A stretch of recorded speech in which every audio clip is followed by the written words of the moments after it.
నమస్తే, welcome to Leo news. AP liquor స్కామ్లో ఒక ట్విస్ట్ చోటు చేసుకుంది. ప్రజల నుంచి కొల్లగొట్టిన సొమ్మును ఒక చోట దాస్తే దాంట్లోంచి కూడా మరో దొంగ దాన్ని కొట్టేసినట్టు వార్తలు వస్తున్నాయి. దీంట్లో ఒక లేడీ పాత్ర ఉందని, ఈ లేడీ ఆ డబ్బు అట్టపెట్టెల మొత్తాన్ని వేరే రాష్ట్రానికి తాళించినట్టు తెలుస్తోంది. మరి ఈ అంశాన్ని అనిల్ అనే వ్యక్తి అధికారులకు వెల్లడించారని అంటున్నారు. దీనిపైన అధికారులు కూడా ఎంక్వైరీ మొదలుపెట్టారు. అసలు ఆ లేడీ ఎవరు, మరి ఆ డబ్బును ఎలా చోరీ చేసింది అన్న విషయాలను తెలుసుకుందాం. మనతో పాటు ఉన్నారు సీనియర్ జర్నలిస్ట్ దుర్గా కుమార్ గారు. నమస్కారం అండి. నమస్కారం మా గోవర్ధని, మన లియో వీక్షకులకు. సరే, మనం కథలుగా వింటూ ఉన్నాం లిక్కర్ స్కామ్ గురించి. నిజంగా ఇది ఒక ట్విస్ట్ అనే తలదన్నేవాడు ఉంటే తలదన్నేవాడు ఏదో ఉంటుంది, తాడిని తన్నేవాడు ఉంటే తలదన్నేవాడు. అలానే మరి జగన్మోహన్ రెడ్డి గారిని కూడా మోసం చేసే వాళ్ళు ఉన్నారు అంటే నిజంగా ఆశ్చర్యపడాల్సిన అంశమే ఇది. ఇందుకే ఆ లేడీ ఎవరు, అసలు ఈ దొంగతనం ఎలా జరిగింది, మరి ఇదే మలుపు తిరిగే అవకాశం ఉందంటారు? కొంచెం మనం ఒక చిన్న ఇది చెప్పుకోవాలమ్మా. హాలీవుడ్ సినిమా గతంలో ట్రెజర్ హంట్ అనే వచ్చిందంట. దాన్ని తెలుగులో మా చిన్నప్పుడు కృష్ణ హీరోగా మోసగాళ్ళకు మోసగాడని ఒక ఫస్ట్ టైం కౌబాయ్ సినిమా తెలుగులో చాలా సూపర్ హిట్ సినిమా అది. అందులో నాగభూషణం గారు విలన్ అనమాట. ఈ ట్రెజర్ హంట్ అంటే ఇదే. ఇప్పుడు ఒకడు మోసం చేస్తే వాడిని ఇంకొకటి మోసం చేస్తాడు. మీరు చెప్పారు సరే, తాడిని తన్నేవాడు ఉంటే తల తన్నేవాడు ఉంటాడని. మీరు అన్నట్టు ఆ లేడీ రష్మితా బెహ్రా అల్టిమేట్ కాదు, ఆమె తలదన్నాడు కూడా. ఇక్కడ హైదరాబాద్లోనే ముబారక్ అని ఇంకొకడు ఉన్నాడు. ఆమె అనుకున్నారు అది ఒక ట్విస్ట్ అని, దానికి ఇంకో ట్విస్ట్ ఇచ్చాడు హైదరాబాద్కి చెందిన ముబారక్. అట్లాగనమాట. ఇప్పుడు రామాయణంలో పిడకల వేటలాగా ఇది జాతీయ స్థాయి కుంభకోణం. అసలు ఎన్ని డెన్నులు పెట్టారో, ఎవరికి ఏమేమి డెన్ను ఎక్కడుందో కూడా తెలియని పరిస్థితుల్లో మొన్న మధ్య హిమాయత్ సాగర్ దగ్గర ఒక ఇంజనీరింగ్ కాలేజీకి చెందిన గెస్ట్ హౌస్లో కూడా గతంలో నిర్వహించి ఇంతలోకి అరెస్టులు జరిగేటప్పటికి ఆ డెన్ అట్లా ఉండిపోయింది. సులోచన ఫామ్ హౌస్ దానికి అది ఇంజనీరింగ్ కాలేజీ ఉంది, వర్ధమాన్ ఇంజనీరింగ్. అయితే ఏంటంటే అంతలోకి అరెస్టులు అయ్యేటప్పటికి దాన్ని ఎవడు పట్టించుకోవాలో 11 కోట్లు అడుగుబడుగుగా మిగిలిపోయిన డబ్బులు అయ్యి. అసలు ఇవి పూర్తి స్థాయిలో నగదు చలామణి అవుతున్న రోజుల్లో వాళ్ళు ఎన్నో రకాల వెహికల్స్లో అట్టపెట్టెల్లో తేవటం, మళ్ళీ వాటిని తీసుకుని వెళ్ళిపోవటం, రకరకాల దారులకు వెళ్ళిపోవటం, ఆఖరికి సిద్ధం సభలకు కూడా అదే వాడారు. తర్వాత ఎలక్షన్కి కూడా మెయిన్ వైఎస్ఆర్సీపీ ఎలక్షన్ ఫండింగ్ అంతా ఈ లిక్కర్ స్కామ్లో నుంచి వచ్చిన డబ్బులే వాడారు. పోనీ అక్కడికి వాడితే ఎలక్షన్ డబ్బులకి అయిపోయినాయి అంటే అవలా ఇంకా మిగిలిపోతే విదేశాలకు పంపి ఇన్వెస్ట్మెంట్లు పెట్టారు, గోల్డ్ కొన్నారు, తర్వాత సినిమాలు తీశారు, డైమండ్స్ కొన్నారు, ప్లాటినమ్స్ కొన్నారు. ఎన్ని రకాల అవకాశాలు ఉంటాయి. ఆఫ్రికా వెళ్ళి స్టీల్ ప్లాంట్లు, ఫుడ్ ప్రాసెసింగ్ ఇండస్ట్రీస్, అంటే ఒకళ్ళు కాదు ఎవరి స్థాయిలో వాళ్ళు. ఇప్పుడు ఈ 2 డెన్లు ఏంటంటే A1 రాజ్ కసిరెడ్డి, A9 కిరణ్ కుమార్కి చెందిన డెన్లు. ఇప్పుడు అల్టిమేట్ లబ్ధిదారికి ఎంత వెళ్ళిందో, ఎన్ని షిప్పుల్లో వెళ్ళిందో ఎవరికి తెలియదు. కానీ వీళ్ళంతా మధ్యలో ఎవరి స్థాయిలో వాళ్ళు నొక్కితే చెక్ డ్యాముల్లాగా వర్షం వచ్చింది అనుకోండి, ఒక స్థాయిలో కొంత ఆగుతాయి, అది ఓవర్ఫ్లో అయితే ఇంకొక స్థాయికి వెళ్తాయి. అట్లా ఈ చెక్ డ్యామ్లో వీళ్ళిద్దరూ పెట్టుకున్న డెన్లో జరిగింది ఏంటంటే A44 అని మోహన్ కొల్లిపురి అనే వ్యక్తి ఉన్నాడు. అతను కూడా అక్యూజ్డ్ కాబట్టి అతని ఇంట్లో పెడితే డబ్బులు సేఫ్ అనుకుని వీళ్ళిద్దరూ కలిపి అక్కడ డబ్బులు డెన్ పెట్టుకున్నారు. డెన్ పెడితే ఏమైంది, మోహన్ కొల్లిపురికి అనిల్ కుమార్ అనే అన్న ఉన్నాడు. అతనికి కాలు ఇరిగిపోయింది. కాలు ఇరిగినప్పుడు ఏమైంది, ఆ కాలు విరిగిన వైద్యానికి అతను హైదరాబాద్ వచ్చాడు. హైదరాబాద్ వస్తే సరే వైద్యం జరుగుతుంది. ఇక్కడ ట్విస్ట్ ఏంటంటే అతనికి ఒక ప్రియురాలు ఉంది. ఆ అమ్మాయి ఒరిస్సా. ఆ అమ్మాయి పేరు రష్మితా బెహర్. ఆ అమ్మాయి ఇతన్ని చూడటం కోసం అప్పుడప్పుడు వస్తుంది. వచ్చినప్పుడు ఈ అట్టపెట్టెలు ఆనపెట్టడం, తీయటం ఏం జరుగుతుంది, ఈ అట్టపెట్టెలు ఏంటి అన్నప్పుడు ఆ అమ్మాయి స్మెల్ చేసింది. ఇదేదో డబ్బులకు సంబంధించింది. అతను చెప్పాడు, అనిల్ తెలుసు కదా, డబ్బులు పెద్ద వ్యవహారం ఇదంతాను, ఏంటనుకుంటున్నావు, నేను ఇక్కడ ఉన్నానంటే ఇదేమైనా చిన్న వ్యవహారం అనుకున్నావా, కోట్ల డబ్బులు అని అంటే ఆ అమ్మాయికి ఒక ఐడియా వచ్చింది. కోట్ల డబ్బులు ఇక్కడ ఇంత ఈజీగా దొరుకుతున్నప్పుడు మనం ఒరిస్సాలో ఇర్షాద్ అని ఈ అమ్మాయికి ఒక ఫ్రెండ్ ఉన్నాడు, అతనికి ఫోన్ చేసింది, హైదరాబాద్ రా, నువ్వు చాలా కోట్ల డబ్బులు ఉన్నాయి ఒక గదిలో, ఇక్కడ మనం ఈజీగా చేయొచ్చు అని. అతను కూడా ఎవరైనా కోట్ల డబ్బులు దొరుకుతున్నప్పుడు ఎవరికి మాత్రం డబ్బు చేయదు. ఇప్పుడు వీళ్ళేమో లిక్కర్ అమ్మిన డబ్బులని తెచ్చి ఇక్కడ దాచాం, మనకు సేఫ్, మోహన్ ఇల్లు ఇది ఎక్కడికి పోదనుకున్నారు. ఆ ఇర్షాద్ వచ్చిన తర్వాత అతనికి ఏమనిపించిందంటే ఇంత పెద్ద డబ్బులు ఇక్కడ దొంగతనం చేసినా ఒరిస్సా ఎలా తీసుకెళ్ళగలుగుతాం, దీన్ని ఎక్కడ దాయాలి ఇక్కడ హైదరాబాద్లో. ఇతను ఏం చేశాడు, ముబారక్ అనే హైదరాబాద్కి చెందిన వ్యక్తిని పిలిచి చూసుకున్నారు, రెక్కి వేస్తే డబ్బులేననే తేలింది, చేద్దామని ఒక ముగ్గురు కలిపి నిర్ణయానికి వచ్చారు. 6 పెట్టెలు లేపారు, ఒక్కొక్కటి 1 కోటి రూపాయలు పెట్టి. 6 పెట్టెలు లేపిన తర్వాత దాన్ని ఎక్కడ దాయాలి, ముబారక్ ఇంట్లో దాశారు.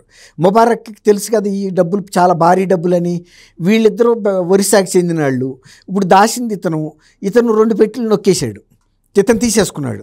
తీసుకుంటే వీళ్ళు వెళ్ళి ఎవరికైనా చెప్పగలరా, ఏమైనా పోలీస్ రిపోర్ట్ ఇస్తారా? అల్లరి చేస్తే వీళ్ళకే నష్టం. 4 అయినా దక్కినాయి అనుకుని వీళ్ళు 4 కోట్లు తీసుకుని ఒరిస్సా వెళ్ళిపోయారు. ఈ 2 కోట్లు పోతే పోయిందిలే అని ఇక సైలెంట్ అయిపోయారు. ఇప్పుడు ఇందాక మీరు చెప్పారు కదా, దొంగ ఒకటికి మించినాడు ఇంకొక దొంగ. వాళ్ళు దేశాన్ని కొట్టుకుని లిక్కర్ రూపంలో తెచ్చి ఇక్కడ దాచితే దాన్ని ఈఎంఐ కొట్టడం ఏంటి, కొట్టిన దాంట్లో నుంచి మళ్ళీ ముబారక్ కొట్టేయటం ఏంటి, ఇదంతా ఊరికే వచ్చిన డబ్బులు ఇట్లాగే పోతాయి గాలికి. ఇప్పుడు వాళ్ళు కూడా ఎలక్షన్ వాడారు, కొంత ఎలక్షన్ ఆడితే 11 సీట్లు వచ్చినాయి. మరి విపరీతమైన డబ్బులు వాడారు. ఎవరి నుంచి అయితే రక్తం పీల్చారో మళ్ళీ అదే వ్యక్తులకి పంపించారు. మళ్ళీ ఓట్లు వేస్తే ఇంకోసారి పిండుదామని. ఇప్పటికే మా రక్తం పిండారు, మాకు అర్థమైంది మీ సంగతి అని జనం ఓట్లు వేయలా. ఈ రకంగా డబ్బులు ఎవరైనా కూడా పాపిష్టి సొమ్ము అంటారు కదా, ఊరికైనా ఎట్లా వచ్చినా అట్లా పోతాయని. ఇప్పుడు వీళ్ళు ఏం చేశారు, వీళ్ళిద్దరూ మాకు అనవసరం, నీ దగ్గర అయితే మేము 6 కోట్లు దాచాము. 6 కోట్లు ఆ అమ్మాయి బెహారా ఎత్తుకెళ్ళిపోయిందో, ఇర్షాద్ ఎత్తుకుపోయాడో, ముబారక్ ఎత్తుకుపోయాడో మాకు తెలియదు, నువ్వు కట్టి తీరాల్సిందే. అందులో వీళ్ళ కండబలం ఉంది. ఇంత కుంభకోణాన్ని నడిపారంటే కేవలం నగదు చలామణి ద్వారా డబ్బుల్ని ఛానలైజ్ తీసుకొచ్చి ఇన్ని డెన్నుల్లో పెట్టారంటే వాళ్ళ కండబలం ఎంత ఉంటుంది. అతని మీద ఒత్తిడి పెడితే అతను ఏం చేశాడు, ఏం చేయాలి, అక్కడ కొంత బంగారం అమ్మాడు, ఏదో భూములు తాకట్టు పెట్టాడు, ఇళ్ళు తాకట్టు పెట్టి ఇవ్వగలిగినంత ఇచ్చాడు. ఇచ్చి ఆ నింద అన్న మీద వేశాడు. నువ్వు నా ఇంట్లో కాలిరిగి వచ్చి నువ్వు రావటం వలన రష్మితా బెహ్రా వచ్చింది, దాన్ని బట్టి ఇర్షాద్ వచ్చాడు, ఇర్షాద్ని బట్టి ఆడేవాడో ముబారక్ వచ్చాడు. ఇవన్నీ జరిగి ఇప్పుడు నేను కసిరెడ్డికిను కిరణ్ కుమార్ రెడ్డికి ఇళ్ళు వాకిళ్ళు పొలాలు అమ్మి కట్టి బంగారం అమ్మినా కూడా తీరలేదు, నీ మూల నా జీవితం నాశనం అయిపోయిందని చెప్పి అనిల్ని నిందించడం మొదలెట్టాడు. ఎంతైనా అన్న కదా, తమ్ముడు ఇంత నాశనం అయిపోయి తన మూలాన్ని అయ్యేటువంటి అతను అది తట్టుకోలేక బయటికి చెప్పేశాడు, ఇది మా తమ్ముడి మీద కసిరెడ్డిను కిరణ్ కుమార్ రెడ్డి ఈ లిక్కర్ డబ్బులు మా తమ్ముడు ఇంట్లో దాచి ఇప్పుడు అయిపోయేటప్పటికి నా తమ్ముడు ఆస్తులన్నీ కట్టించుకుని అతన్ని చంపుతామని బెదిరిస్తున్నారు, ఇప్పుడు నా తమ్ముడు నా మూలాన ఇరకాటంలో పడ్డాడని చెప్పేటప్పటికి అది సిట్టుకి అందింది. సిట్టుకి అందిన తర్వాత సిట్టు వాళ్ళు విచారిస్తే నిజమేనని తేలితే వీళ్ళు ఒరిస్సాలో ఆ డబ్బులు వీళ్ళ దగ్గర నగదు రూపంలో లేదు. ఇప్పటికే వాళ్ళు దెబ్బతిని ఉన్నారు ముబారక్ దగ్గర. ఇప్పుడు అట్టపెట్టెల రూపంలో పెడితే ఎవడైనా లేపేయచ్చు. దాన్ని భూములు కొన్నారు, ఏదో బిల్డింగ్లో ఈ స్థిరాస్తులు కొన్నారు. స్థిరాస్తులు కొనేటప్పటికి ఇప్పుడు సిట్టుకి ఇదో కొత్త అంశం వచ్చింది. మళ్ళీ ఇప్పుడు ఈ స్థిరాస్తుల్ని ఎట్లా స్వాధీనం చేసుకోవాలి, ఎక్కడ కొన్నారు, ఈ వివరాలు ఏంటి. ఇప్పుడు ఈ రామాయణంలో పిడకల వేటలాగా ఇప్పుడు ఇది మీరు అన్నారు కదా ట్విస్ట్ మీద ట్విస్ట్ అని, ఇప్పుడు సిట్టాళ్ళకు కూడా ఇది ఇంకొక అదనపు కథ, ఇంకొక పిట్ట కథ. మెయిన్ స్టోరీలో ఇదొక స్టోరీ.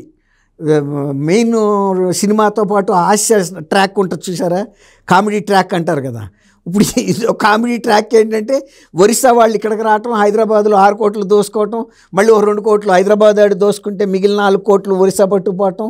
వీళ్ళందరూ పెట్టుబడి పెట్టినట్టు వాళ్ళు పెట్టుబడి పెట్టారు.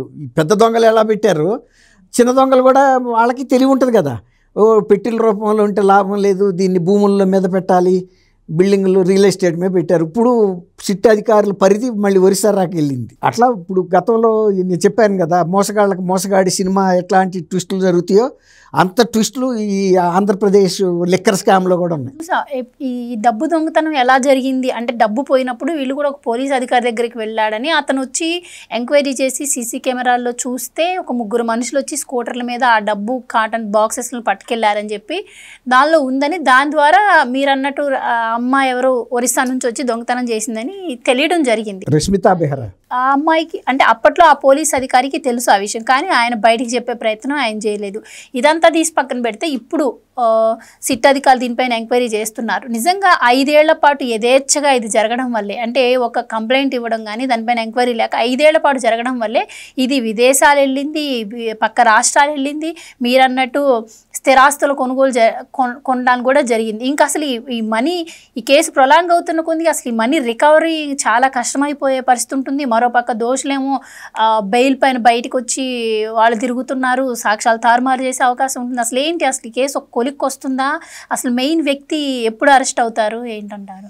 ఇప్పుడు ఇది మీరు అన్నట్టు చాలా పెద్ద కుంభకోణం, మీరు నేను అంటాం కాదు. మోడీ గారు కూడా చెప్పాడు. మోడీ గారికి కేంద్రంలో కానీ లేకపోతే ఇతర రాష్ట్రాల్లో కానీ జరిగే కుంభకోణాల పరిమాణం ఎంతో తెలుసు. కానీ ఆంధ్రప్రదేశ్లో జరిగిన లిక్కర్ కుంభకోణం చాలా జాతీయ స్థాయి కుంభకోణం అని చెప్పాడు.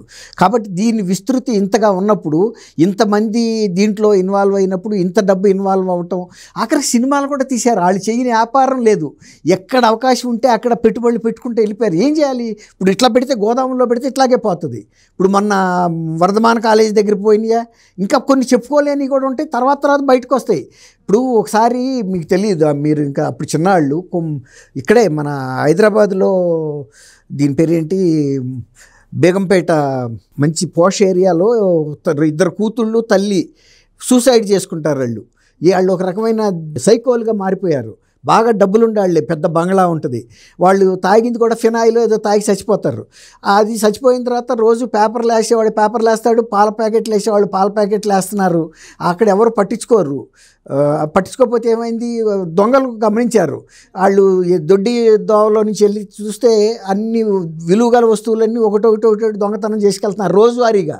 ఆఖరికి ట్యాపులు, వైర్లు, బల్బులు కూడా తీసుకెళ్ళిపోతున్నారు. వీళ్ళు స్క్రాప్గా అమ్ముతున్నప్పుడు దొరికారు. అమ్మితే ఎక్కడి నుంచి తెస్తున్నారా అంటే, మేము వెళ్ళే ఇంట్లో 3 శవాలు కూడా ఉన్నాయండి, మేము చానాల నుంచి వెళ్తున్నాము తీసుకొస్తున్నాం అని చెప్పి. ఈ శవాలు ఉంటే ఏంటరా అంటే, దొంగల నోట శవాల మాట అని అప్పుడు పెద్ద సెన్సేషన్. అప్పుడు పోలీసులు వెళ్ళి చూస్తే నిజంగానే 3 శవాలు పడి ఉన్నాయి, ఏసీ ఆన్ చేసి ఉంది, కంటిన్యూస్గా ఏసీలో ఉండటం వల్ల అంతగా చెడిపోలేదు. అట్లాగే ఇది కూడా ఇతరుల నోట అనేక రూపాల్లో బయటకు వచ్చే అవకాశం దీనికి ఉంది. ఇప్పుడు ఇది వస్తుందని ఎవరైనా ఊహించామా? ఈ ట్విస్ట్ ఇంకా ఎట్లాంటి గోడాములు ఓనర్లు ఎవరన్నా తీసేసుకున్నారా, లేదా పొరుగింటాడు తీసుకున్నాడా, ఎవరు తీసుకున్నాడో తెలీదు. వాళ్ళ ద్వారా దొంగల నోటెమ్మటే వచ్చిన దీని ద్వారా కొన్ని డెన్లు బయటపడతాయి. ఎందుకంటే వీళ్ళుగా చెప్పుకోరు. వాళ్ళు పంచుకునేటప్పుడు వచ్చింది అనుకోండి, దొంగతనం చేసినప్పుడు నేను చెప్పా కదా, స్క్రాప్ దొంగలను పట్టుకుంటే శవాల మాట వచ్చింది. ఇప్పుడు అట్లాగే రేపు పంచుకునే దగ్గర కొన్ని విభేదాలు ఫ్యూచర్లో వచ్చినప్పుడు అసలు ఈ డబ్బు ఎక్కడది అన్నప్పుడు మళ్ళీ ఈ డెన్ ఎక్కడదంటే లిక్కర్ స్కాము అట్టా బయటకు వచ్చే అవకాశం ఉంది. లేని కదే మీరు అన్నారు, అంతిమ లబ్ధిదారు ఎప్పుడు బయటకు వస్తాడు? అంతిమ లబ్ధిదారు ఎంత బయటకు వచ్చినా వీళ్ళందరూ దాచిన డబ్బులు కానీ అంతిమ లబ్ధిదారు కూడా మోసపోవడని అనుకోవటానికి ఏం వీల్లేదు. ఇక్కడ అంతిమ లబ్ధిదారు కూడా ఎంత డబ్బు అని దాయగలుగుతాడు? ఆయన దగ్గర ఇప్పుడు ఇట్లాంటివి ఆయన చెప్పుకోలేని పరిస్థితి ఉండొచ్చు. కాబట్టి ఇది పలానా లోపల పూర్తయిపోతే ఆ తర్వాత దీనికి సంబంధించిన ఉపకథలు బయటకు రాదనేదే లేదు. 2-3 ఏళ్ల తర్వాత కూడా బయటపడే సందర్భం ఉంటుంది. పంచుకున్న తర్వాత విభేదాలు వచ్చినప్పుడు ఆ విభేదం వచ్చినాడే కంప్లైంట్ చేస్తాడు. నాకు అప్పట్లో ఇంత ఇస్తామని చెప్పారు, ఇవ్వలేదు, ఇంతే ఇచ్చారండి, పోతే పోయింది, నేను మునిగితే మునిగా, అవతలాడు కూడా మునగాలని ఉంటుంది కదా. అట్లాగే ఇప్పుడు చూడండి, అనిల్ కుమార్ కాలిరగటం ఏంటి, వైద్యం కోసం హైదరాబాద్ వస్తే ప్రియురాలు రావటం ఏంటి, ప్రియురాలకేమో ఇది స్మెల్ రావటం ఏంటి, డబ్బులు, ఇదంతా సినిమాటిక్గా లేదా? తర్వాత మళ్ళీ వీళ్ళు వెళ్ళి అసలు వ్యక్తిని మా డబ్బులు మాకు ఇవ్వాల్సిందే, నువ్వేమన్నా సావు అని బెదిరించడం ఏంటి? ఇప్పుడు చూసారా, దొంగ డబ్బు విషయంలో కూడా వాళ్ళు ఎంత గట్టిగా ఉండారు. ఇక అతను కూడా తట్టుకోలేక అన్నాడు, నీ కాలు ఇరిగి ఇప్పుడు నా జీవితం పోయిందని. ఇక ఆ తమ్ముడు పరిస్థితి అని అట్లా బయటకు వచ్చింది. అంతే తప్ప ఇది ఇట్లాంటి అనేకం వస్తాయి కథలు. అంటే ఇది ఇంత భారీ స్థాయిలో డబ్బులు దాచిన గోదాముల గురించి విన్నామా? ఒడ్లు దాస్తారు, కందులు, మినువులు లాంటివి దాస్తారు. కానీ ఇలా డబ్బులే దాయటానికి గోదాములు పెట్టుకున్నారంటే మరి ఏ స్థాయిలో ఆ లిక్కర్ స్కామ్ జరిగింది అనే దానికి ఇక మనం అర్థం చేసుకోవాలి ప్రజలు ఎంత మోసపోయారు, ఎంత నష్టపడ్డారు. Thank you so much. Thank you అమ్మ గోవర్ధని, మన వీక్షకులు. Please subscribe to Leo News for more videos.